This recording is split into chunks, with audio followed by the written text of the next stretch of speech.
Amém. Shalom, Dona Rocha, meus irmãos. Então, hoje eu escolhi meditar com os irmãos um assunto muito importante para os dias atuais, que vamos falar sobre a serpente interior. A serpente interior. Parece um assunto bastante estranho, esquisito, não é? Mas os irmãos vão ver que é um dos assuntos mais importantes para os dias atuais. Eu vou começar aqui com uma determinação que tem lá no Bereshit. Eu não citei aqui o versículo, mas é no Bereshit, no capítulo 1, por ali. Que o Senhor Yehoshua, ao criar o homem, ele deu uma ordem. E ele disse: dominarás sobre todos os animais. Dominarás sobre todos os animais. E quando ele disse dominarás sobre todos os animais, ele se referia exatamente a isso, todos os animais, incluindo a serpente. É por isso que lá no Novo Testamento, em Marcos capítulo 16, não me lembro agora o versículo, se eu não me engano é 17, 18 por ali, é um dos últimos versículos do livro de Marcos, que fala assim: pisarás as serpentes,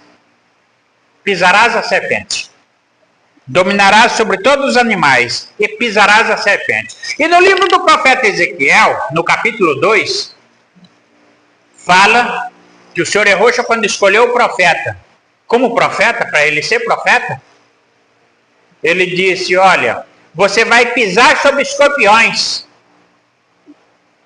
e serpentes. Muito bem. Satanás, na gematria, ou seja, na matemática espiritual, o número é 359. E ele desce apenas um nível para ser representado pela serpente. Porque o número da serpente é 358. Que é o valor numérico da serpente. Nashá. Em hebraico, Nashá. Esse evento é ocorrido na Torá. É um linguajar metafórico, ou simbólico, né? Que existem 4 níveis de entendimento. Biná, que é o entendimento, foi a primeira manifestação da forma sobre a força. Aqui estou falando agora um pouco sobre Kabbalah. Kabbalah hebraica. Sabedoria. A Torá nos revela como proceder o manual... Como proceder o manual do fabricante para o ser humano. É importante que não veja no sentido literal, mas de forma bastante profunda, para que se possa penetrar ao conhecimento que nos melhorará como seres humanos. As consequências dos atos de Adão e Rava, lá no jardim, resultaram no que está acontecendo nos dias de hoje. Temos que descobrir nossas origens e mudar os erros que em cada geração vem acontecendo e nos trouxeram até aqui. Erros esses que foram cometidos por Adão e Rava e vêm sendo repetidos por nós homens devido não acordarmos para consertar as coisas. Asiá é o mundo das ações. Nesse mundo só há uma sefirá, que é Malkut. Malkut nas sefirotes da Kabbalah é o que fica lá embaixo. Então devemos estar atentos que nesse reino, Malkut, é onde tem o ninho da serpente, é onde ela dorme. Eu fiz aqui uma uma ilustração. Essa figura é a representação de um DNA. O DNA é como uma escada, assim, feito trançado. Aqui está a figura dele aqui, um DNA, que vai entrelaçando assim. Só que aqui, um dos lados dele está representado por uma serpente. Uma serpente. Bom, é importante dizer que o nosso DNA, ele é binário. Ele é binário. Outro termo para se usar para o termo binário é o termo bipolar. Aliás, tudo que Deus criou, Ele criou aos pares. Sol e a lua, macho e fêmea, negativo, positivo, luz e trevas. Bom, e assim por diante. Aqui para chegar então nesse ponto aqui, o DNA. O DNA é onde está a semente do Altíssimo. Ele criou o homem lá no jardim, soprou em suas narinas e implantou ali o sopro de vida, a semente do trigo, a boa semente. Depois, o Rachatã veio e inseriu ali também uma outra semente, que é a semente da serpente. De forma que o homem que era para ser apenas trigo, o jardim era para florescer apenas trigo e viver na luz, foi plantado ali o joio. E ele passou a ter dois caminhos. Dentro de si ele passou a ter dois caminhos. Daí o Senhor Rocha disse, olha, eu coloquei diante de vocês dois caminhos. O da vida e o da morte. Escolhe o caminho da vida para que vivam. E esse caminho da vida, tanto da vida quanto da morte, está dentro de cada um. Porque eu vou ler aqui agora um versículo, está aqui na frente. Lucas capítulo 17, versículo 21. Diz o seguinte: o reino de Deus está dentro de vós. Dentro de nós. Não está lá fora, mas está dentro de cada um de vós. E existem outros versículos que corroboram a esse. Por exemplo, o apóstolo Yohanan, ele disse que o que está em vós, quando ele fala em vós, é dentro de nós. O que está em vós é muito mais poderoso do que o que está lá fora. Quer mais? Outro versículo, agora lá nos profetas. Certa vez, o profeta Eliseu estava em uma determinada cidade, num vilarejo, uma aldeia, não é? E o rei da Síria queria prender o profeta e descobriu que ele estava lá, naquela aldeia, residindo ali. Enviou seus exércitos para pegar o profeta e prender. E eles foram de noite e cercaram o lugar. Quando o profeta levantou de manhã, e o moço, o jovem, que era o acompanhante do profeta, levantou cedo, e quando ele esfregou os olhos, lavou os olhos, que olhou, viu que estava cercado de carros e cavalos, guerreiros, que estavam ali para prender o profeta. E ele então clamou, meu Senhor, estamos perdidos, porque estamos cercados. E então, o profeta orou e disse, Senhor, abra os olhos do jovem para que ele veja. E aí então ele viu os carros e cavalos de fogo que cercavam aquele lugar onde eles estavam. E ele disse, olha, muito maior número é os que estão conosco do que o que está com eles. Muito bem, então é nesse sentido que lá no Bereshit, eu não me lembro agora o versículo, eu esqueci de colocar no estudo aqui, eu só citei o texto, mas não coloquei o versículo. Mas é em Gênesis, é logo quando ele criou o homem, se eu não me engano, deve ser o 27, 28 por ali, Gênesis capítulo 1. Que ele criou o homem, e quando ele criou o homem, ele disse: dominarás todos os animais da terra. Dominarás sobre todos os animais. Então, esse dominará sobre todos os animais indica que o homem recebeu a determinação de dominar, inclusive a serpente. E ele estava se referindo a essa serpente que viria, que o Senhor Yahushua já sabia que um dia ele viria plantar a sua semente da serpente dentro do próprio homem. E estaria entrelaçadas em seu próprio DNA. Como está aqui, observe essa figura aqui na ilustração acima, que a serpente está enroscada em nosso DNA. Pois o inimigo semeou o joio no jardim de Deus. Tá. Agora a questão é, irmãos, por que eu estou passando esse estudo hoje? Porque hoje é o tempo adequado. Porque nós estamos vivendo no tempo em que o poço do abismo foi aberto, todos os portais foram abertos, os demônios estão soltos. E o ninho das serpentes se alvoroçam. Porque quando chega a hora dela ser derrotada e vencida, ele se alvoroça. É como você dá um remédio, quando uma criança está super atacada de vermes.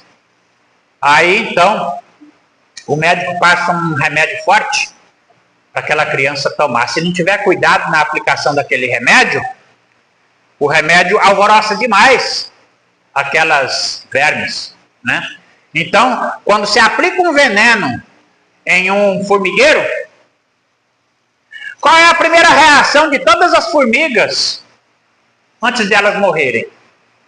Elas alvoroçam tudo, não é assim que acontece? Se aplicar um veneno em um formigueiro, elas alvoroçam todas antes de morrer. Você não vai aplicando o veneno e ela já vai simplesmente paralisando e morrendo. Não, primeiro elas se alvoroçam todo ali, e se você não aplicar ligeiro ali o veneno e sair de perto, elas te pegam ainda. Então, assim acontece com a bipolaridade. É sobre a bipolaridade que eu queria também abordar aqui nesse assunto. A bipolaridade está dentro de todo mundo, e não tem cura. Não tem cura. Pode consultar qualquer psiquiatra, qualquer neurologista, e se constatar que a pessoa sofre de algum tipo de bipolaridade, ele vai dizer: isso não tem cura. Eu vou te dar aqui um remedinho que isso vai retardar, vai amenizar, vai fazer você tolerar, você vai conviver com isso. E assim é. Então, você vai pisar sobre escorpiões, você vai pisar sobre serpentes, dominarás a serpente.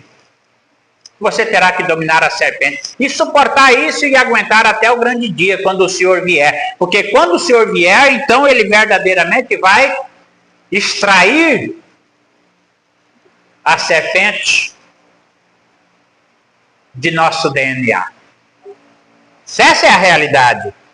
E aí então será transformado o DNA de cada um. Isso só pode acontecer com uma transfusão de sangue. Que transfusão de sangue é essa da qual eu estou falando? O Senhor Yahushua disse: eu derramarei sobre vocês o meu sangue.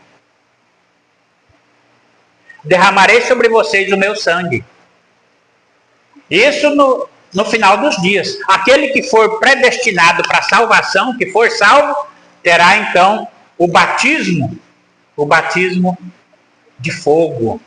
O batismo de fogo, porque é os 3 batismos do qual o Senhor Yahushua fala, os 3 nascimentos. Cada um de nós temos que passar por 3 nascimentos para ser salvo. O primeiro nascimento é quando a pessoa nasce da carne. Quem nasce da carne é carne. Não é? Isso ele disse lá para Nicodemos. Nasceu da carne é carne. É necessário agora nascer da água e do Espírito. Então, ele falou de mais 2 nascimentos. Então, o nascimento da água é quando a pessoa recebe um batismo lá na água. Aí ele recebe o batismo lá na água. E João Batista, quando batizava, ele dizia o que para as pessoas? Olha, eu vos batizo com água, Mas vocês devem crer naquele que após mim virá, batizando com fogo. E é esse batismo com fogo que é o que devora a serpente, é o que derrotará a serpente, que será lançada no fogo do inferno. Então seus anjos virais recolherá, então haverá uma transformação. Os que ressuscitarão, vão ressuscitar primeiro. Depois nós, os que estivermos vivos, seremos arrebatados e transformados num abrir e piscar de olhos e encontraremos com ele nos ares. Então é isso. E aqui também, irmãos, agora o que eu quero falar, voltando aqui um pouquinho mais para cima, eu vou falar agora do lobo. É uma parábola, uma história que tinha um velho sábio que estava dando ensinamentos ao seu neto. E ele então, numa noite, numa das suas aulas, ele disse para o seu neto: filho, vem cá, eu vou te contar hoje uma história. Há uma guerra dentro de cada um de nós. Dentro de cada um de nós existe dois lobos. Dois lobos. Um é mau e o outro é bom. Esse lobo mau é a raiva, a inveja, a ganância, o ressentimento. Esse lobo mau do ressentimento, do rancor, da raiva, tem que ser moído, tem que ser derrotado. A inferioridade, as mentiras e o ego. Agora o outro lobo, ele é bom. Ele é bom. Essa linguagem que eu estou falando aqui dos lobos, irmão, é a mesma coisa da serpente. É apenas uma outra metáfora. É uma outra metáfora, quer dizer, uma outra comparação que eu estou fazendo aqui, que é, como diz aqui, é os níveis, os 4 níveis de interpretação das coisas. Então tá, vamos continuar aqui a história do lobo. O lobo bom é a alegria, é o amor, é a esperança, a humildade, a bondade, a empatia e a verdade. Então o garoto assimilou tudo aquilo e depois disse: vou. E qual dos dois lobos ganha a guerra? Aí disse: boa pergunta. Ganha a guerra aquele que você alimentar. Se você alimentar o lobo mau, ele vai ganhar a guerra. Ele vai ressuscitar, vai reviver, vai ficar forte e vai ganhar a guerra. E o outro vai definhar e morrer. Então aqui nós estamos falando da bipolaridade. Isso é dentro de cada um de nós. É voltando no contexto da serpente. Se você acordar a serpente, alimentar a serpente, as pessoas se transformam em um monstro. E um espírito de mentira vai falar na sua boca e você vai continuar dando ouvidos e acreditando, e aí vai trocar Deus pela serpente. Por esse espírito. Por outro lado, se você alimentar o espírito de verdade, o espírito de juízo, o espírito de obediência e sabedoria e discernimento, então você vai estar esmagando a cabeça da serpente e pisando nela. Então é nesse sentido que o Senhor Yehosha disse, voltando lá, Lucas 17, 21. O Senhor Yehosha disse: o reino de Deus não está aqui e nem ali, mas está dentro de cada um de vocês. O reino de Deus está dentro de nós. Dominarás sobre todos os animais, voltando aqui o texto de Gênesis, lá do Bereshit. Dominarás sobre todos os animais. O desejo pode se tornar o mais astuto dos animais, porque o desejo sobre qualquer coisa, às vezes o desejo sobre uma ganância de ser rico, ou um desejo de um instinto animalesco, um desejo sexual, ou qualquer outro tipo de desejo, ele pode se tornar um monstro, que faz com que as pessoas pratiquem os piores crimes, por causa desse desejo, desse monstro, que está dentro das pessoas. Então, Gênesis capítulo 4 de 1 a 26, fala essas coisas. Eu vou lhes contar uma parábola. Certa vez, havia um coelho que ele viu em determinado lugar do seu caminho, existia uma cobra enrolada lá. Estava lá no caminho onde ele tinha que passar, tinha uma cobra enrolada ali. Mas o coelho viu a cobra. Então ele voltou e ele endoidou, que o coelho na carreira, ninguém pega, né? Ele disparou. Sempre que ele via a cobra, o coelho disparava em carreira. E a cobra sempre imóvel, não fazia nada, estava lá no mesmo lugar. E a serpente ficava quietinha, não fazia nada. O coelho percebia que a cobra não fazia nada. Ele vinha várias vezes, chegava perto da cobra, a cobra não fazia nada, ele voltava. Aí ele começou a brincar com a cobra. Começou a insultar ela. E vai. O coelho percebia que a cobra não fazia nada. E isso lhe ganhou confiança. Falei, a cobra quer ser minha amiga. Não é? Até que um dia ele percebeu que a serpente não faria mal a ele. A serpente queria ser amiga dele. E ele percebeu, a serpente era uma boa companhia e tal. Ele falou, bom, de repente se eu ganhar a confiança dela, ela vai ser minha amiga. Ela vai ser até minha defensora. Às vezes você está preso dentro de uma gaiola, junto com um bicho imundo, uma serpente terrível, e você está querendo ganhar a sua confiança e de repente você é iludido com esse bicho. Então, até que um dia ele percebeu que a serpente não lhe faria nenhum mal, a serpente era amiga dele. Mas foi nessa hora que, quando ele virou as costas, distraidamente, a serpente deu o bote fatal e engoliu o coelho. Moral da história. O ego, o orgulho, a autoconfiança. A autoconfiança é confiança em si mesmo. Você deixa de confiar em Deus e passa a confiar em si mesmo. Eu sou forte, eu sou o cara. Pode não ser visto, mas de tanto que você alimenta esses instintos, esses sentimentos, você pode não perceber o dia e nem a hora que esse ego te dá o bote e esse sentimento te destrói. Então a renúncia de si mesmo é a chave para a vitória. Então disse Yeshua aos seus discípulos, se alguém quer vir após mim, negue-se a si mesmo. Tome a sua cruz e me segue. Pois aquele que quiser salvar a sua vida, perdê-la-á. Porém, aquele que perder a sua vida, salvá-la-á.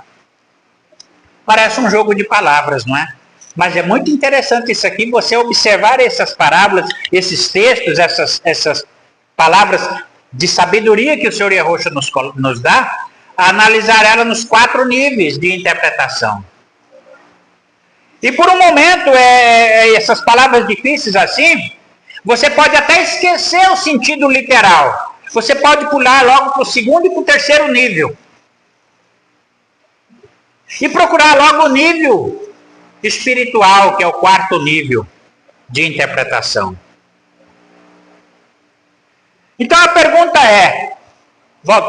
analisando esse texto aqui, a pergunta é, o que quer dizer negar a si mesmo? Isso é muito profundo. É claro que aqui o Eterno nos propõe uma prova fatal. Ou seja, reprimir ou vencer o animal monstruoso que você tem dentro de você. Que, aliás, você não, aqui é melhor nós, né? Nós temos dentro de cada um de nós. Reprimir e vencer esse animal. Então se esse animal ele é um comigo, ele está no meu DNA. Ele está enroscado no meu DNA. E como é que eu faço para reprimir esse animal? Eu vou reprimir a mim mesmo. Eu vou reprimir a mim mesmo. Eu tenho que me reprimir. É um animal monstruoso. Quer dizer, você tem que confessar que você é um animal monstruoso. Poxa, eu sou um animal monstruoso. Então eu preciso morrer. Eu tenho que matar esse animal monstruoso para que nasça um outro animal que não seja esse. Não é?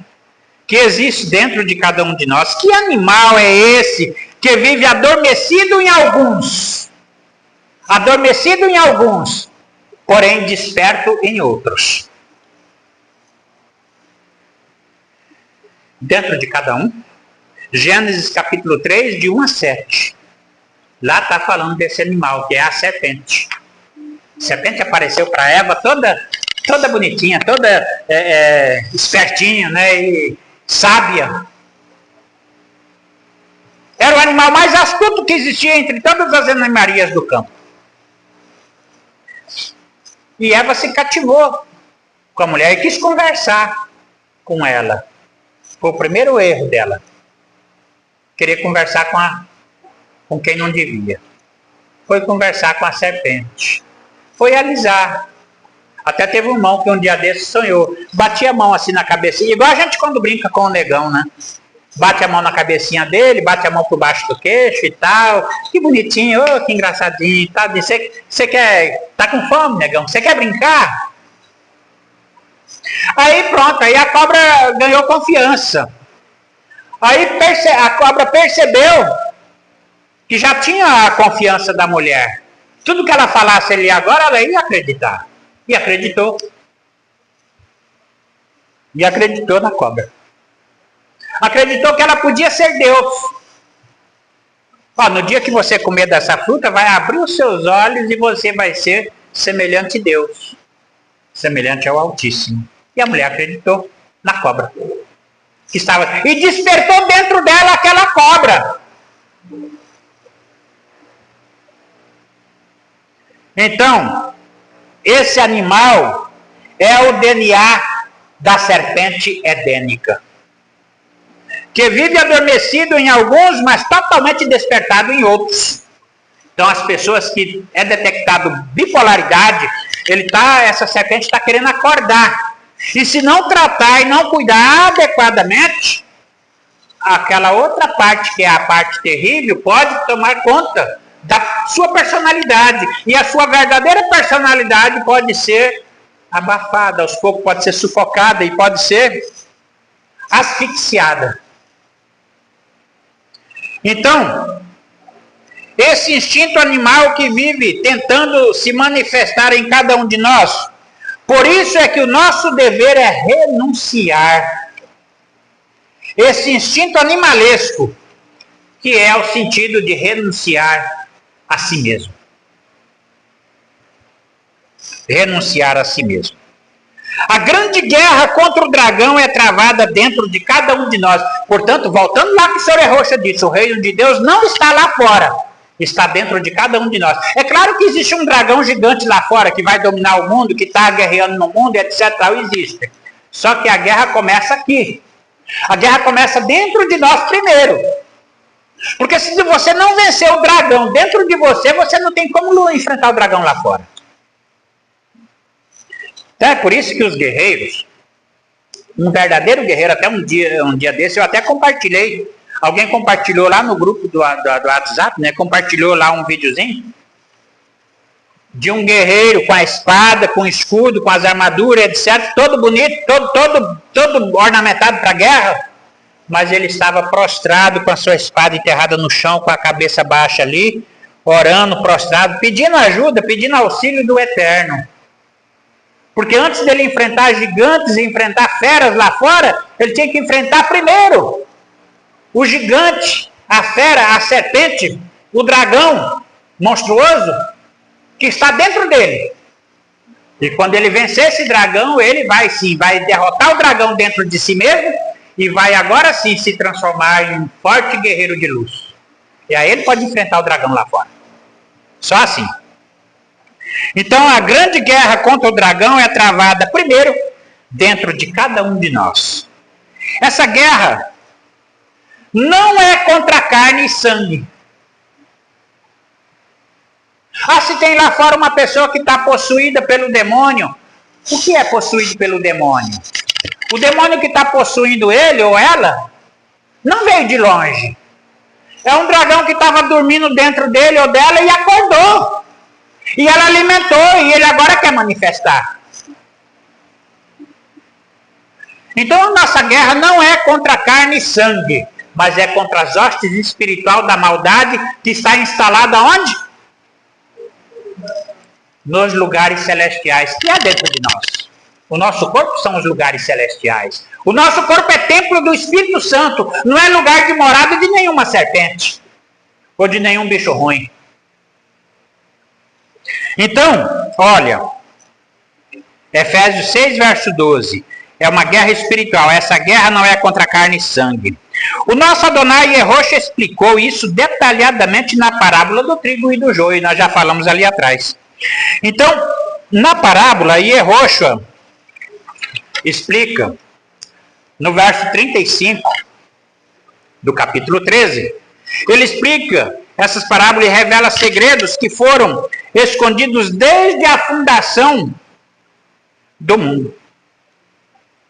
Ou seja, na criação do homem, após o Criador ter feito um boneco de barro, ele soprou em suas narinas o fôlego de vida e ele se tornou alma vivente. E ali então foi semeado o trigo.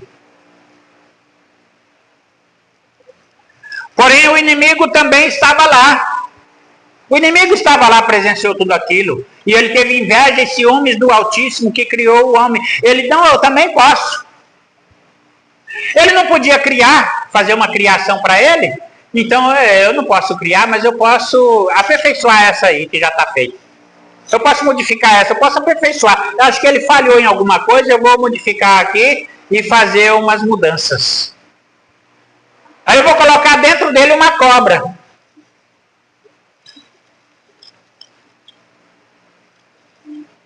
Aí então mexeu no DNA humano. E isso vem desde lá. Então existe um ditado popular, que é assim, é como a lavoura do Senhor Yehoshua, a questão do trigo e o joio, que eu falei, a parábola do trigo e do joio, é a mesma coisa de você semear soja num campo. A pessoa que é produtor rural, ele prepara uma terra, ara ela todinha e bonitinha ali, fica com aquela terra arada, vermelha, bem, bem bonita. Aí ele vai lá e planta soja. Planta soja. Aí tem um ditado que todo produtor sabe desse ditado, conhece. Carrapicho cresce mais que soja. Se tiver um carrapichozinho lá, a hora que ele nascer, ele já nasce primeiro do que a soja. Ou às vezes a soja está nascendo, o carrapicho nasce junto. Aí ali, logo depois, se ele não cuidar já daquele carrapicho ali, é ligeiro que ele já abafa a soja. Abafa e toma conta do campo todo. Então, ele passa logo ali um veneno ali e mata aquele carrapicho todinho. Aí fica a soja. Aí quando a soja começa a desenvolver de novo, que vai tomando um corpo, ao carrapicho de novo. Ele não tinha matado aquele carrapicho, ele já veio outra vez. E ele não plantou carrapicho ali naquele campo, ele só plantou soja. Então o carrapicho cresce mais do que soja. Até a soja formar, florar, criar base e tudo, e ficar ao ponto de colher, de poder colher a soja, ele passa veneno umas 2 ou 3 vezes para matar o carrapicho. E eu estou falando só do carrapicho, nem estou falando das outras pragas. Porque ainda tem a lagarta, tem outras coisas, tem outras pragas ainda que vem também. Mas eu falei só do carrapicho. Então, é isso. Agora vamos passar para outro assunto aqui. Davi. O rei Davi. Que lição Davi ensina para nós sobre esse assunto, esse mesmo assunto que nós falamos aqui, sobre a serpente interior, que você tem que vencer, tem que derrotar, e que existe um monstro que existe dentro de cada um e que tem que ser derrotado, antes de você poder vencer reinos, vencer gigantes. Que monstro é esse? Davi vai falar. Olha, irmãos, é o Salmo 51. Tem misericórdia de mim, ó Deus, segundo a tua benignidade. Apaga as minhas transgressões e purifica-me do meu pecado. Porque eu conheço as minhas transgressões, ninguém conhece o homem, senão o espírito do homem que está no homem. Então cada um conhece as suas falhas, seus pecados. Eu conheço as minhas transgressões, o meu pecado está constantemente diante de mim. Então, contra ti eu pequei, somente contra ti eu pequei. E fiz o que é mal à tua vista. Eis que em iniquidade eu fui formado, e em pecado me concebeu a minha mãe. Eis que amas a verdade no íntimo, e no oculto me fazes conhecer a sabedoria. Purifica-me, e ficarei puro. Lava-me, e ficarei mais branco que a neve. Cria em mim, ó Deus, um coração puro. Quer dizer, Davi descobriu que o coração dele era uma porcaria. Era imundo. O coração dele era imundo. Os olhos veem que o coração está cheio. Cria em mim, ó Deus, um coração puro. E renova dentro de mim um espírito reto. Por que ele pediu para renovar dentro dele um espírito reto? Porque o espírito que estava manifestando ali, já querendo manifestar ali, já era o da serpente. Já era o da serpente. Ele estava querendo se transformar em outra coisa, que ele já não era mais aquele rei Davi, que Deus havia ungido e escolhido lá atrás. Então ele já estava virando outra coisa. E ele descobriu isso, Deus mostrou para ele. Aí ele disse, Senhor, renova em minhas entranhas um espírito verdadeiro, um espírito reto, aquele lá do DNA original. E não retiras de mim o teu Santo Espírito, e nem me lança fora da tua presença. Porque, irmãos, se a serpente dominasse, Deus ia retirar dele o Espírito Santo, e ele ia ser uma serpente. Ele ia se transformar em outra coisa. É a bipolaridade se manifestando. Então,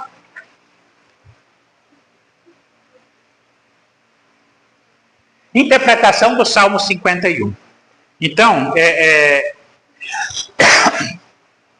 analisando a oração de Davi, podemos, como eu já disse, quando você vai analisar um texto, você tem 4 níveis de interpretação. Então nós vamos aqui para um nível um nível mais profundo. Analisando a oração de Davi, podemos destacar alguns pontos muito esclarecedores para quem tem a revelação do Eterno.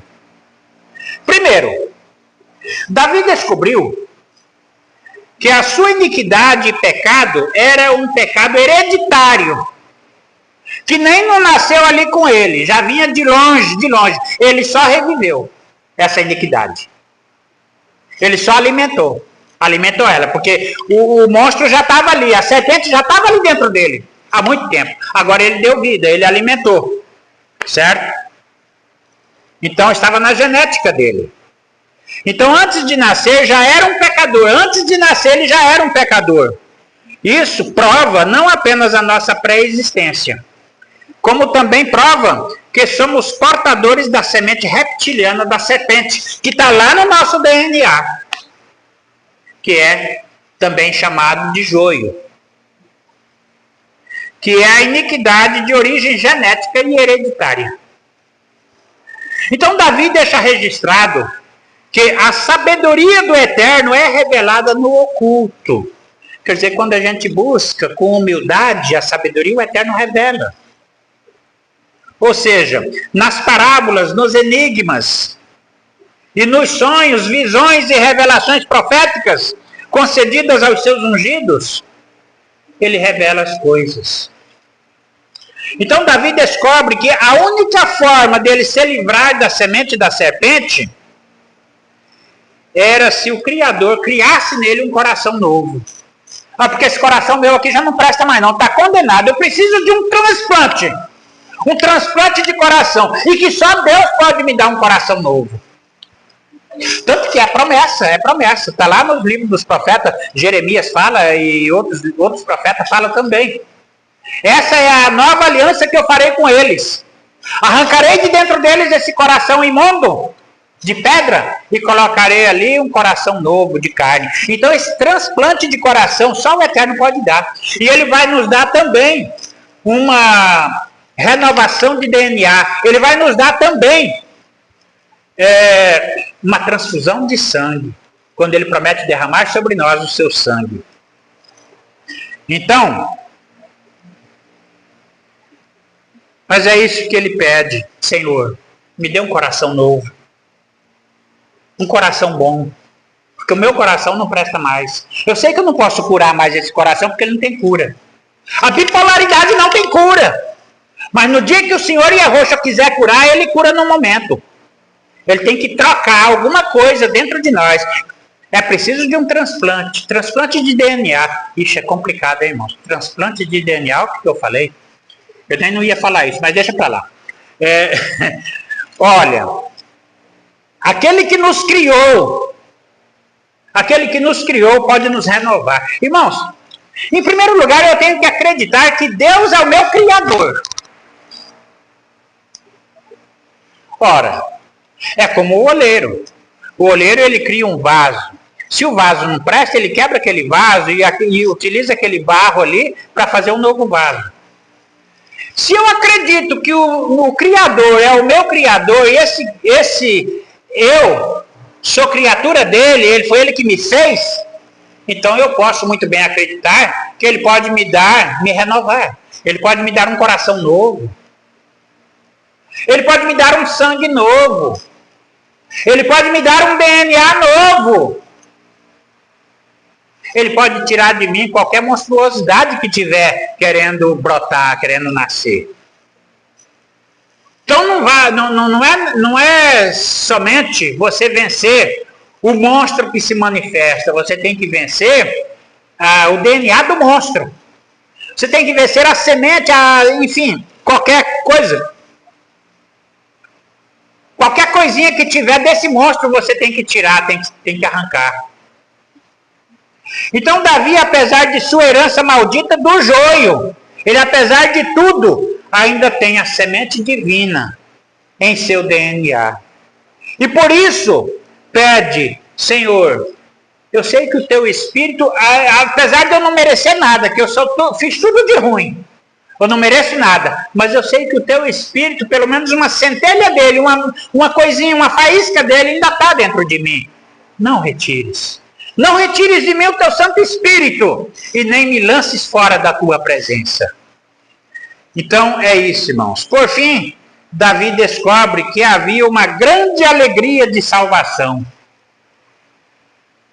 original, recebida lá no Éden, mas que perdeu devido à rebelião.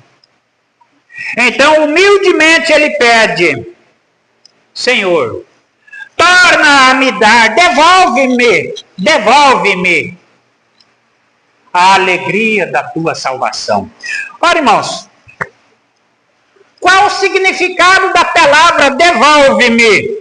Torna a dar-me. Alguma tradução fala torna-me dar, volta-me dar, restitua-me, ou devolve, me devolve a alegria da tua salvação. Significa que um dia, lá num passado muito distante, eu tinha a alegria da salvação. Eu vivia numa harmonia perfeita com o Altíssimo, com todos os irmãos lá. E eu perdi isso por alguma razão. E viemos para cá. Mas Davi pediu: Senhor, devolve. Devolve para mim a alegria da tua salvação. E o apóstolo Paulo, falando da mesma coisa, o Shaul falando aqui, sobre esse mesmo assunto, o que ele fala? Olha, irmãos, assim como Davi, Shaul também, ao descobrir a revelação desse terrível mistério, ele expressou o seu desespero. Ele ficou desesperado, irmão.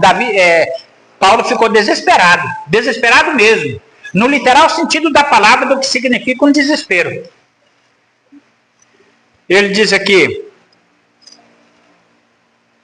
Paulo disse, porque bem sabemos... irmão, eu estou lendo aqui, deixa eu ver. Eu não coloquei aqui a fonte, deixa eu ver aqui onde é. Ah, está aqui. Romanos capítulo 7, do verso 14 até o 25. Ó, porque bem sabemos que a lei de Deus é espiritual. Mas eu sou carnal, vendido sob o pecado. Se eu sou carnal, vendido sob o pecado, que entendimento eu posso ter da lei de Deus que é espiritual? Miserável homem que sou. Porque o que eu faço, eu não aprovo. Mas o que eu quero fazer, isso eu não consigo fazer. Não faço. Mas o que eu aborreço, isso faço. Quando eu vejo, já fiz. E agora não adianta chorar, já fez. Já foi. O que eu não quero, isso eu faço. Mas o que eu aborreço, isso é o que faço. E se eu faço o que eu não quero, então eu consinto com a lei de Deus, que é boa. É eu que sou desgraçado. Viu? A conclusão que Paulo chegou aqui. Mas o pecado mora dentro de mim. O pecado mora dentro de mim. Porque eu sei que em mim, isto é, na minha carne, não habita bem algum. E com efeito, o querer está em mim. O querer está em mim. Eu quero, eu tenho consciência, o querer está em mim. Eu quero fazer o que é bom. Mas existe dentro de mim uma outra lei, que é a lei do pecado. E eu não consigo realizar o bem. Acho então esta lei em mim, que quando eu quero fazer o bem, o mal está diante de mim. Porque segundo o homem interior, eu tenho prazer na lei do Senhor. Mas eu vejo nos meus membros uma outra lei, que habita, que batalha, que guerreia contra a lei do meu entendimento. E me prende debaixo da lei do pecado, que está nos meus membros. Miserável homem que sou, quem me livrará deste corpo de morte? Dou graças a Deus, Yehoshua HaMashiach, nosso Adonai, assim que eu mesmo, com entendimento, sirvo a lei de Deus, mas com a carne, sirvo a lei do pecado. Romanos 7, 14 até o 25. Interpretação de Romanos 7. Agora vamos aqui à interpretação. Eu vou logo aqui para o quarto nível de interpretação. Percebemos claramente nessa leitura que o apóstolo Shaul, ao tomar conhecimento desse grande mistério, entrou no mesmo desespero espiritual que Davi também estava com ele lá no Salmo 51. Mesmo desespero. Miserável homem que sou. Davi falou a mesma coisa. Quem me livrará desse corpo de morte? Em outras palavras, ele disse, quem poderia me livrar desse joio maldito? Quem podia me livrar desse DNA amaldiçoado, mudado, geneticamente modificado pela serpente, dominado? Porque sem querer eu despertei a serpente e agora é ela que domina, ela que reina, porque quando eu quero fazer o bem eu não consigo, a serpente está mandando em tudo. Então, o joio que habita em mim está impregnado em minha genética, como disse o profeta em Jeremias 13, verso 23, que diz assim, pode o negro mudar a cor da sua pele? Ou o leopardo mudar as suas malhas, suas manchas? Não, ele não vai mudar, pode lavar do jeito que for, porque ali você pode esfregar com salitre, com soda, com o que for, aquilo não vai mudar nada. A cor dele é esse ponto. Então, miserável homem que sou, A única esperança é Yehoshua HaMashiach, transformar a nossa natureza. E essa é a grandiosa promessa de nosso Adonai na nova aliança.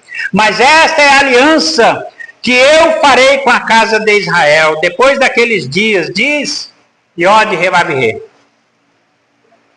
porei a minha lei no seu interior e a escreverei no seu coração.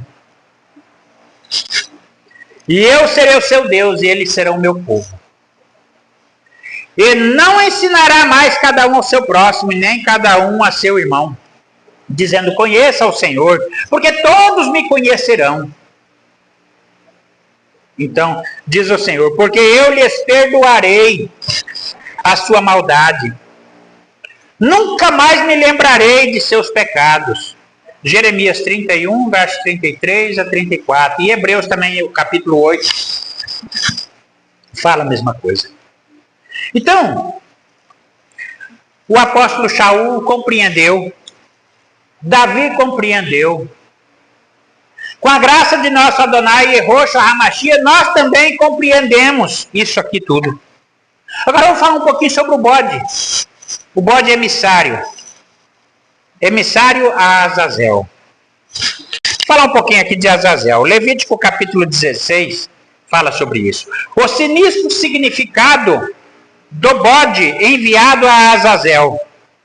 No ritual da expiação, há alguns dias atrás, a nossa irmã Maria Félix teve uma revelação na qual ela ouviu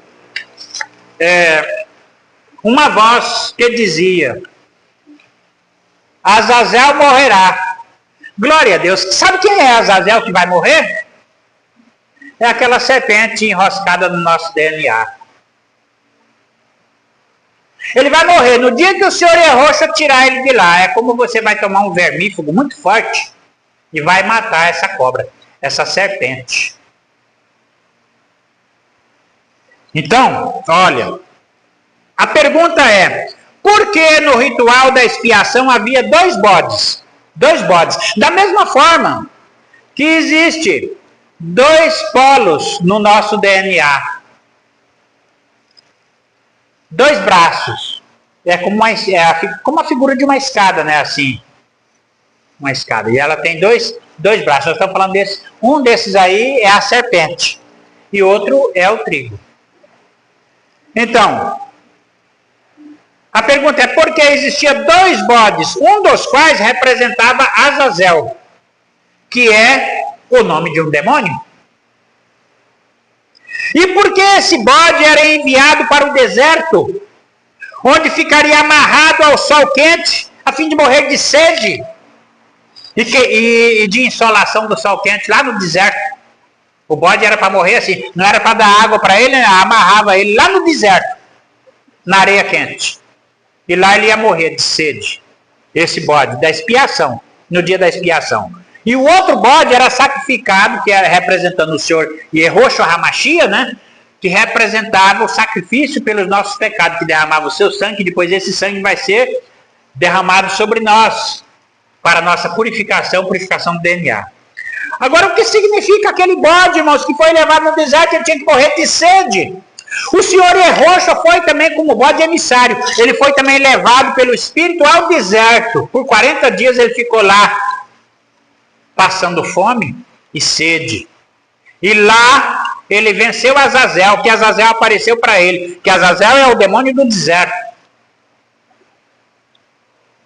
Apareceu para ele e falou, se você é de verdade mesmo, filho de Deus, peça que essas pedras se transformem em pães. E ele disse, nem só de pão viverá o homem, mas de toda palavra que procede da boca de Deus. E depois de todas as outras tentações que ele aprontou ali, o Azazel então se viu derrotado e vencido e se afastou dele. Depois os anjos do Senhor Yehoshua vieram ali e o serviram. Bom, fato é que Azazel é condenado a morrer de sede e fome. E de que forma ele tem que morrer de sede e fome? Dentro de mim. Eu tenho que enfraquecer Azazel dentro de mim. Cada um de nós. De que forma que nós vamos enfraquecer Azazel? É É não fazendo a vontade dele. Quando ele vier falar qualquer coisa, ele está repreendido em nome do Senhor Erroxo, porque não só de pão vive o homem, mas de toda a palavra que procede da boca de Deus. Então, não satisfazer a nenhum desejo de Azazel. Então, era isso, meus irmãos, que eu queria passar nesta tarde. Que o nome de nosso Adonai, Roxo Hamatia, seja louvado. Amém.